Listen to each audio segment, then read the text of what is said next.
Hello नमस्कार दोस्तों, स्वागत है आपका मेरे यूट्यूब चैनल पे। तो आज हम ज्ञान बिंदु जीएस एकेडमी का होमवर्क सीरीज बिहार दरोगा का पीटी जो होमवर्क सीरीज स्टार्ट है वही लेकर के आए हैं सेट नंबर 19। तो आशा करता हूँ कि आप लोग इस वीडियो में बने रहिएगा। तो इसमें एक प्रॉब्लम आएगी कि इसमें जो है हम आंसर लिख नहीं पाएंगे, तो आप लोग या तो इस आंसर को सुन लिए या तो इसको आप किसी बुक में इसको कॉपी में नोट कीजिए। तो चलिए हम एक नंबर क्वेश्चन से शुरू करते हैं बिना कुछ देर के हुए। तो एक नंबर शुरू क्वेश्चन कर रहा है कि हाल ही में चर्चा में रहा हसदेव अर्नड वन भारत के किस राज्य में है। तो ये हो जाएगा आपको छत्तीसगढ़ में। कहाँ हो जाएगा? छत्तीसगढ़ में। इसके बाद है कि इंद्रावती राष्ट्रीय उद्यान भारत के किस राज्य में है। तो ये भी छत्तीसगढ़ में है। आगे क्वेश्चन कर रहा है कि हाल ही में अजोरेस द्वीप समूह को मंजूरी दी गई, इसका संबंध किस महासागर से है। तो इसका संबंध है उत्तरी अटलांटिक महासागर से। किससे? उत्तरी अटलांटिक महासागर से। आगे क्वेश्चन है कि स्वच्छ वायु सर्वेक्षण पुरस्कार जो 10 लाख से अधिक जनसंख्या में दिया गया है वो किस शहर को प्रदान किया गया है। तो वो आपको हो जाएगा सूरत। क्या हो जाएगा? सूरत। जो सूरत है ताप्ती नदी के किनारे बसा हुआ है।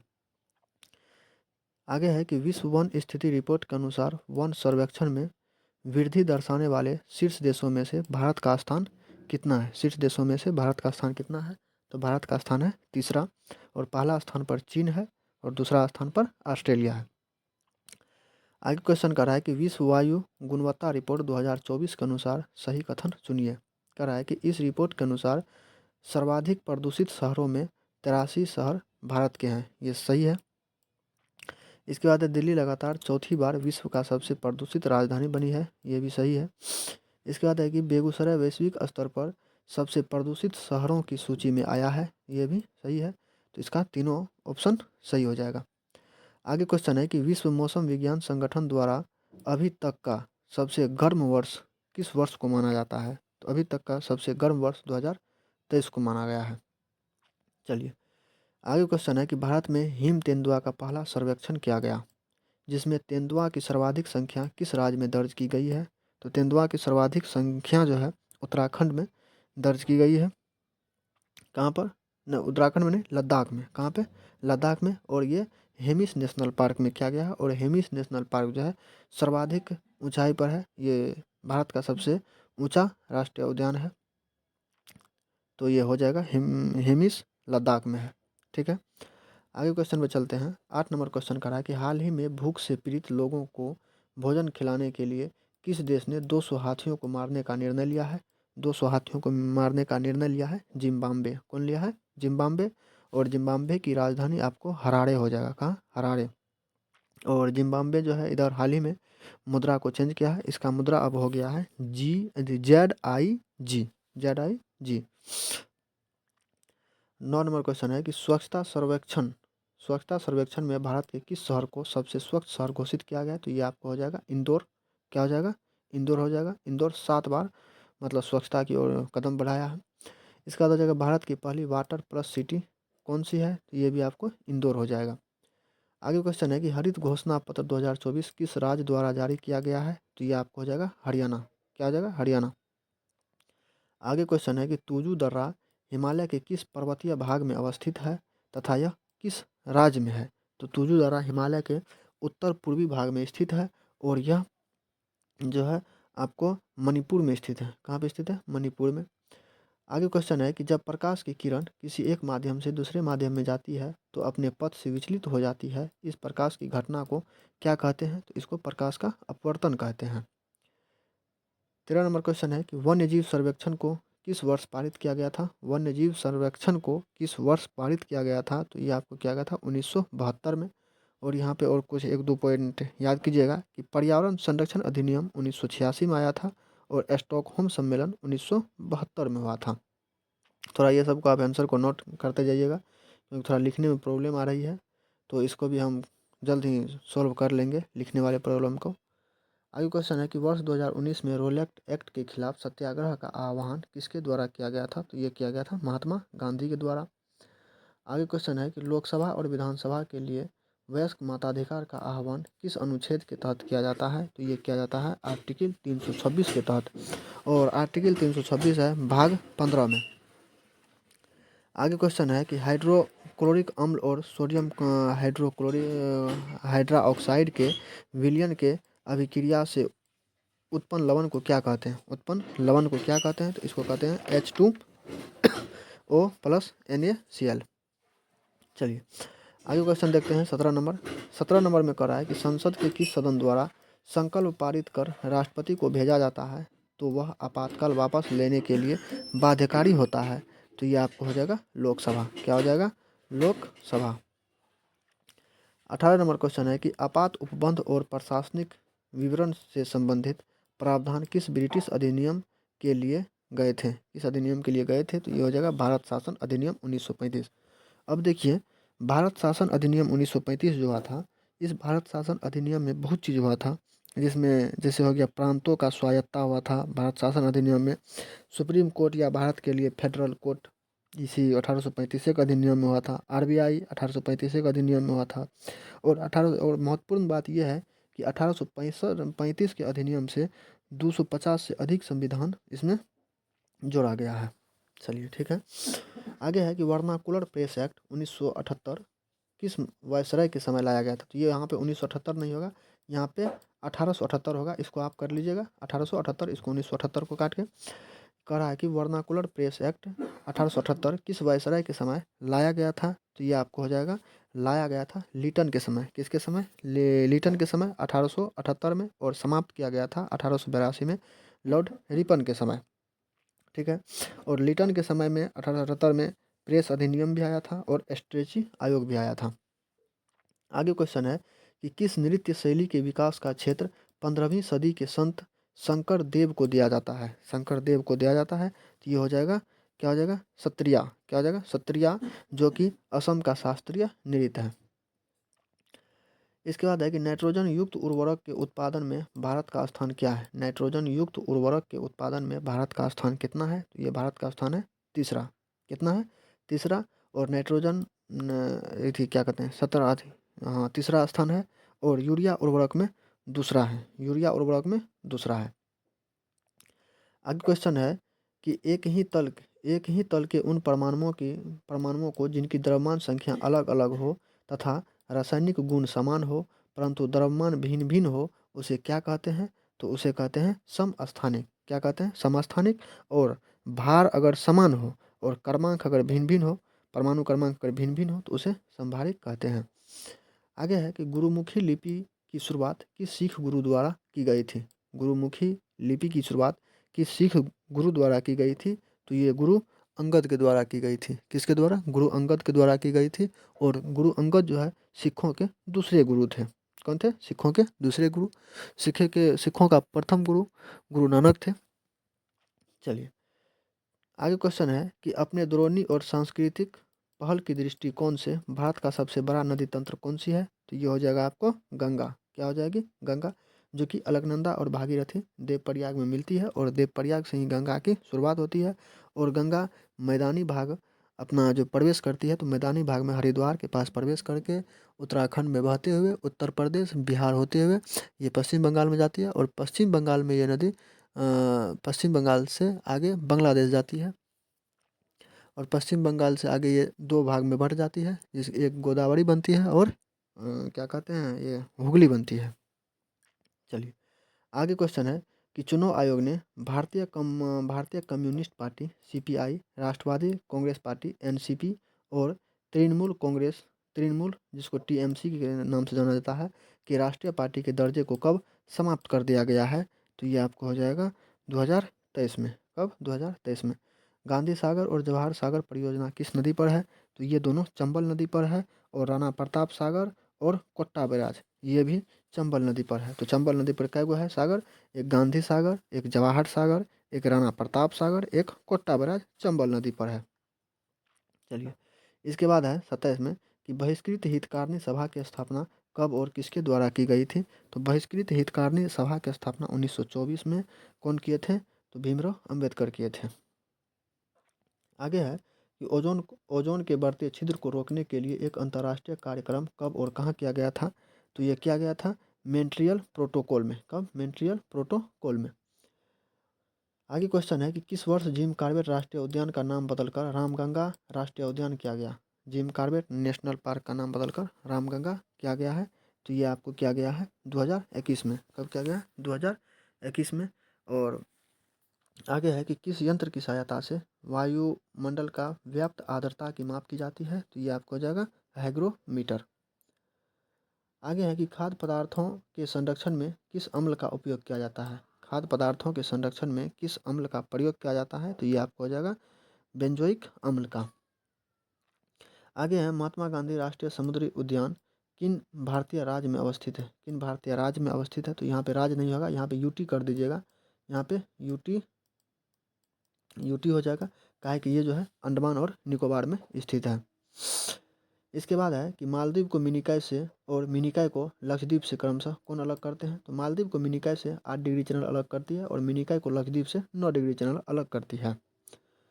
आगे क्वेश्चन है कि जीरो बेस बजटिंग का सिद्धांत किसके द्वारा दिया गया था तथा भारत में पहला शून्य आधारित बजट कब पेश किया गया। भारत में पहला शून्य आधारित बजट कब पेश किया गया है, तो ये आपको हो जाएगा 1986-87 में पेश किया गया था। और ये कौन किए थे, तो ये किए थे पीटर पायर ने किए थे। कौन किए थे? पीटर पायर। इसके बाद कह रहा है कि प्रधानमंत्री फसल बीमा योजना की शुरुआत कब की गई थी। प्रधानमंत्री फसल बीमा योजना की शुरुआत कब की गई थी, तो ये 2016 में की गई थी। आगे है मानव विकास रिपोर्ट 2023-24 के अनुसार वैश्विक मानव सूचकांक का प्रथम स्थान देश कौन सा है। तो प्रथम स्थान देश आपको हो जाएगा स्विट्जरलैंड। कौन हो जाएगा? स्विट्जरलैंड, जिसमें अपना भारत का स्थान 134वां है। आगे देखिए, कह रहा है कि यूएनडीपी द्वारा भारत विकास सूचकांक और लैंगिक विकास सूचकांक क्रमशः पहली बार कब जारी किया गया था, तो ये हो जाएगा आपको 1990 में जारी किया गया था। कब किया गया था? 1990 में। इसके बाद है कि विश्व भूख सूचकांक में भारत का वर्तमान में स्थान कितना है। तो वर्तमान में भारत का स्थान है 105 में। कितना? 105 में। और अपना भारत का पर्यावरण सूचकांक में 176 स्थान है। और जलवायु परिवर्तन में 10वां स्थान। और पासपोर्ट में 80वां अभी वर्तमान में है, पहले 85वां था इससे कुछ दिन पहले, अभी पासपोर्ट में 80वां है। और अपना भारत का खुशहाली में 126वां रैंक है। आगे क्वेश्चन है कि प्रधानमंत्री किसान पेंशन योजना की शुरुआत कब की गई थी। प्रधानमंत्री किसान पेंशन योजना की शुरुआत कब की गई थी, तो ये आपको किया गया था 2019 में। कब किया गया था? 2019 में किया गया था। चलिए आगे क्वेश्चन है, कह रहा है कि सतत विकास लक्ष्य के तहत कुल निर्धारित लक्ष्यों की संख्या कितनी है तथा सतत विकास लक्ष्यों को प्राप्त करने में भारत का अग्रणी राज्य कौन है। भारत का अग्रणी राज्य कौन है, तो इसमें हो जाएगा अग्रणी राज्य अभी केरल है। कौन है? केरल है। और इसमें 17 गोल है और टारगेट 2030 तक का है। सॉरी, 2030 तक का टारगेट है और इसमें अग्रणी राज्य अभी केरल है। चलिए आगे क्वेश्चन है कि वर्ष 1949 में भारत सरकार द्वारा नियुक्त राष्ट्रीय आय समिति का अध्यक्ष कौन थे। नियुक्त राष्ट्रीय आय समिति के अध्यक्ष कौन थे, तो ये आपको हो जाएगा पीसी महालनोबिस। कौन हो जाएगा? पीसी महालनोबिस हो जाएगा। आगे क्वेश्चन है कि सतत विकास की अवधारणा किस आयोग द्वारा दी गई। सतत विकास की अवधारणा किस आयोग द्वारा दी गई है, तो ये आपको हो जाएगा कौन? ब्रूटलैंड आयोग। कौन हो जाएगा? ब्रूटलैंड आयोग। ब्रूटलैंड आयोग। आगे क्वेश्चन है कि वर्तमान में भारत की राष्ट्रीय आय का आंकड़ा किस संस्था द्वारा जारी किया जाता है। भारत में वर्तमान में भारत की राष्ट्रीय आय का आंकड़ा किस संस्था द्वारा जारी किया जाता है, तो ये आपको हो जाएगा एनएसओ द्वारा। किसके द्वारा? एनएसओ द्वारा। आगे क्वेश्चन है कि भारत विश्व में दूसरा सबसे अधिक जनसंख्या वाला देश है, जहां विश्व की कुल जनसंख्या का कितना प्रतिशत निवास करती है, तो ये आपको हो जाएगा भारत अभी कुल विश्व का जो है 17.5% है और भारत जनसंख्या में दूसरा स्थान है, पहला स्थान चीन का है। चलिए आगे क्वेश्चन है कि आज़ादी के बाद भारत की अर्थव्यवस्था का पहला आधार वर्ष क्या है। आज़ादी के बाद भारत का पहला आधार वर्ष क्या है, तो ये आपको हो जाएगा 1948 से 49 हो जाएगा। चलिए आगे क्वेश्चन है कि निम्नलिखित में से कौन से विटामिन है जो जल में घुलनशील है। कह रहा है जल में घुलनशील, तो जल में BC घुलनशील है और वसा में ए हो जाएगा, डी हो जाएगा, इसके बाद ई हो जाएगा और के हो जाएगा। ये चारों जो है वसा में घुलनशील है और जल में बी और सी घुलनशील है। चलिए आगे क्वेश्चन है कि मानव शरीर में वह कौन से न्यूक्लिक एसिड है जो एंजाइम की तरह काम करते हैं। एंजाइम की तरह काम करते हैं, जिन्हें राइबोजियम भी कहा जाता है। तो ये आपको हो जाएगा RNA। और प्रोटीन का संश्लेषण करते हैं RNA। चलिए आगे क्वेश्चन है कि किस विटामिन का संश्लेषण बैक्टीरिया द्वारा मनुष्य के आंत में होता है, मनुष्य के आंत में होता है। तो ये आपको हो जाएगा 48 का ऑप्शन नंबर के हो जाएगा। हम कहते हैं ऑप्शन इसमें के हो जाएगा, आपको आंसर इसका के हो जाएगा। चलिए ठीक है। आगे क्वेश्चन है कि प्रोटीन का पूर्णतः पाचन मानव शरीर के किस अंग में होता है। तो प्रोटीन का पूर्णतः पाचन मानव शरीर के छोटी आंत में होता है। कहाँ होता है? छोटी आंत में। आगे क्वेश्चन है विटामिन बी का रासायनिक नाम क्या है तथा ये कितने प्रकार के होते हैं। तो और विटामिन, तो इसमें हो जाएगा विटामिन बी का रासायनिक नाम थायमिन है और ये 8 प्रकार के होते हैं। कितने प्रकार के? 8 प्रकार के। आगे क्वेश्चन है कि हमारे पृथ्वी पर सबसे मीठी शर्करा कौन सी है। तो हमारे पृथ्वी पर सबसे मीठी शर्करा आपको फ्रुक्टोज हो जाएगा। क्या हो जाएगा? फ्रुक्टोज। आगे क्वेश्चन है कि विटामिन में कौन सा किसी स्वप्न को पर्याप्त अवधि तक याद रखने में सहायक होता है। तो ये आपको हो जाएगा विटामिन बी6। और विटामिन बी6 का रासायनिक नाम होता है पैरिडोक्सिन। क्या होता है? पैरिडोक्सिन। आगे है कि फोलिक एसिड किस विटामिन का रासायनिक नाम है। तो फोलिक एसिड जो है विटामिन बी9 का नाम है। विटामिन किसका नाम है? बी9 का नाम है। एक बार विटामिन इसमें जो है 12 विटामिन जो है इसमें आप सबका नाम एक बार देख लीजिएगा। इसमें बहुत अच्छा है टॉपिक है और पॉइंट भी है, इसको देख लीजिएगा एक बार। जैसे विटामिन ए का रेटिनॉल हो गया, विटामिन बी का थायमिन हो गया, विटामिन सी का एस्कर्बी हो गया, विटामिन डी का कैल्सीफेरॉल हो गया, विटामिन डी का टोकोफेरॉल हो गया। इसके बाद जैसे विटामिन बी5 का पेंटोथेनिक, विटामिन बी6 का पैरिडोक्सिन, विटामिन बी7 का बायोटिन, विटामिन बी8 नहीं होता, विटामिन बी9 का होता है जो कि यहाँ पे है। विटामिन बी9 का फोलिक अम्ल होता है। इसके बाद बी12 का साइनोकोबाल्मिन होता है। इसके बाद विटामिन और कौन होता है? के होता है, विटामिन के, जिसको फिलोक्विनिन कहते हैं। चलिए ठीक है, आगे देखते हैं। कह रहा है कि जैविक सिस्टम में रासायनिक क्रिया की प्रक्रिया को तेज करने में उत्तरदायी पदार्थ कौन सा है। तो इसमें हो जाएगा आपको तेज करने में क्या करा? तेज करने में उत्तरदायी पदार्थ कौन सी है। तो ये आपको हो जाएगा एंजाइम। क्या हो जाएगा? एंजाइम। आगे कह रहा है कि यौगिक के किस समूह को सहायक आहार कारक कहा जाता है। सहायक आहार कारक कहा जाता है। तो इसमें विटामिन हो जाएगा। आगे कह रहा है कि किस विटामिन की कमी के कारण मसूड़ों में रक्त आता है तथा दांत हिलने लगता है। तो इसमें विटामिन सी के कारण। आगे क्वेश्चन है कि मानव शरीर में पॉलिश किए हुए चावल के उपयोग से कौन सा रोग होता है। कौन सा? तो विटामिन बी का होता है, जिसको बेरी बेरी कहते हैं। चलिए आगे क्वेश्चन है कि हृदय की धड़कन को नियंत्रित करने के लिए कौन सा खनिज आवश्यक है। तो इसमें आपको हो जाएगा किसका? पेस मेकर का, जिसको क्या कहते हैं? पोटासियम। क्या हो जाएगा? पोटेशियम का। आगे क्वेश्चन है कि ल्यूकेमिया एक प्रकार का कैंसर है जिसमें किन कोशिकाओं की किन कोशिकाओं की असाधारण बढ़ोतरी होती है। तो इसमें आपको हो जाएगा व्हाइट ब्लड। क्या हो जाएगा? व्हाइट ब्लड, जिसका जीवन काल 2 से 4 दिन होता है। आगे क्वेश्चन है कि मानव शरीर में इन्फेक्शन रोकने के लिए कौन सा विटामिन मदद करता है। तो इन्फेक्शन रोकने के लिए जो है विटामिन सी मदद करता है। आगे क्वेश्चन है कि वसा में घुलनशील विटामिन कौन सा है। तो वसा में घुलनशील विटामिन हो जाएगा ए, डी और ई के। चलिए ठीक है, आगे क्वेश्चन देखते हैं। कह रहा है निम्नलिखित में से कौन सा कथन सही है। तो इसमें कह रहा है कौन सा कथन सही है। तो इसमें सही हो जाएगा आपको अम्ल स्वाद में खट्टे होते हैं तथा OH+ आयन देते हैं। ये सही है। इसके बाद अम्ल स्वाद में खट्टे होते हैं तथा OH- आयन देते हैं। ये गलत है। OH- आयन ये गलत है। इसके बाद है कि क्षार स्वाद में कड़वे होते हैं तथा OH- आयन देते हैं। ये सही है। तो हो जाएगा आपका 1 और 2 1 और 3 सही है। इसके बाद कह रहा है कि सेब में कौन सा अम्ल उपस्थित होता है। तो सेब में मैलिक अम्ल उपस्थित होता है। कौन अम्ल होता है? सेब में मैलिक अम्ल उपस्थित होता है। चलिए आगे क्वेश्चन देखते हैं। आगे कह रहा है कि सुमेलित कीजिए।